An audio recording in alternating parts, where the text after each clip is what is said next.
Hello लोगोफोर, दिनैनि मोनसे गोदान भिडिअ गासैखौ बराय हरबाय। स' लोगोफोर, दिनै आं बे भिडिअनि गेजेरजों नोंथांमोननो एबारनि फैनो गोनां 2024 हेपि निउ इयारनि आबुं मोनसे अफिशियेल मिउजिक भिडिअ फैगासिनो दं लोगोफोर। स' बे मिउजिक भिडिअनि टाइटेलनि मुङानो जादों ना जायिया अमा जा। स' बे मिउजिक भिडिअ गाहायै फावखौ खालामगोन दैमु, लोगोसे लाइथुन नार्जारी, लोगोसे ददेरे आरो लोगोसे गोबां फाव खालामगिरिफ्रा बे मिउजिक भिडिअ गाहायै फावखौ खालामगोन।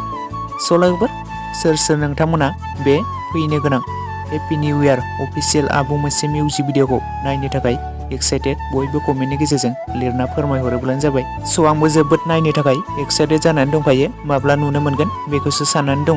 स' लोगोफोर, नोंथांमोनाबो जुदि नायनो गोसोब्ला बयबो नेनानै थाथ'लायदो।